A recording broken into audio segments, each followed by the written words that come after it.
दरम्यान अभिनेते सयाजी शिंदे यांनी मसाजोगमध्ये जाऊन संतोष देशमुखांच्या कुटुंबियांची भेट घेतली।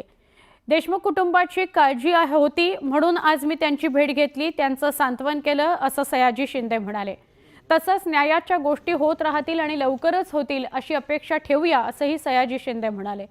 तसंच या पलीकडे जाऊन संतोषचा चांगुलपणा कसा टिकवून ठेवावा याचा आम्ही विचार करत आहोत असंही ते म्हणाले।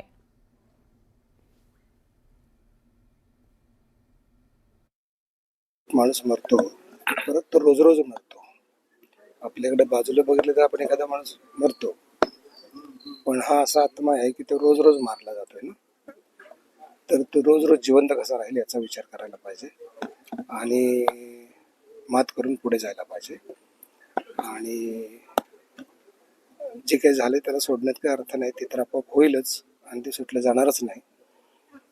तर ते लवकरात लवकर त्याचा न्याय व्हावा। आणि आर्थिक वर्ष संपताच राज्य सरकारनं रेडी रेकनर दरात मोठी वाढ केली असून याचा फटका मालमत्ता खरेदी करणाऱ्यांना बसणार आहे।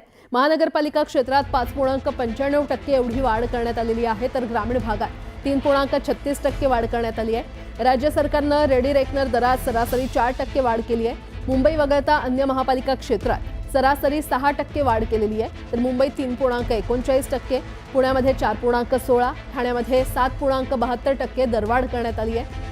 मुंबई महापालिका वगळता महापालिका क्षेत्रामध्ये सरासरी 5.95% वाढ करण्यात आली आहे। रेडी रेकनरच्या दरात वाढ केल्यानं मालमत्तांचे दर वाढणार असून मालमत्ता खरेदीदारांवर त्याचा अधिक बोजा पडणार आहे।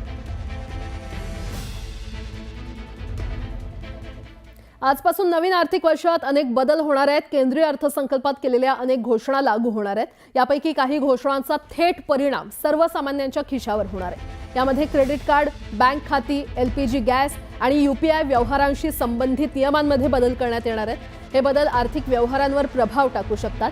12.75 लाख किंवा त्यापेक्षा कमी पगार असलेल्या कर्मचाऱ्यांचं उत्पन्न आजपासून करमुक्त होईल। ज्येष्ठ नागरिकांसाठी व्याज उत्पन्नावरील TDS मर्यादा 1 लाख होईल, तर भाडं उत्पन्नावरील सूट मर्यादा वार्षिक 6 लाख होईल। ATM मधून मोफत पैसे काढण्याची मर्यादा कमी करणं, चेकबुक जारी करण्यावरील शुल्कात वाढ करणं, किमान शिल्लक न ठेवल्याबद्दल दंड आजपासून होऊ शकतो। तर स्टेट बँक ऑफ इंडिया आणि पंजाब नॅशनल बँकेसह अनेक बँका ग्राहकांच्या बचत खात्यांमध्ये किमान शिल्लक असलेल्या नियमांमध्ये सुधारणा करू शकते। तसंच ज्या मोबाईल नंबरवर UPI खातं लिंक केलंय मात्र ते चालू नाही, ते बँक रेकॉर्डमधून काढलं जाईल। MSRDCनं समृद्धी महामार्गावरील पथकरात 19% वाढ केलेली आहे। हे नवीन टोलचे दर आजपासून लागू होणार आहेत। हलक्या वाहनासाठी आता 1287 रुपये द्यावे लागणार आहेत। हलक्या व्यावसायिक वाहनांसाठी 2075 रुपये मोजावे लागणार आहेत। बस आणि ट्रकसाठी 4356 रुपये। त्याचबरोबर अवजड वाहनांना नव्या दरानुसार 6831 रुपये द्यावे लागणार आहेत, तर अति अवजड वाहनांना आता 8312 रुपये द्यावे लागणार आहेत। हा टोल नागपूर ते इगतपुरी असा 625 किलोमीटरसाठी आहे।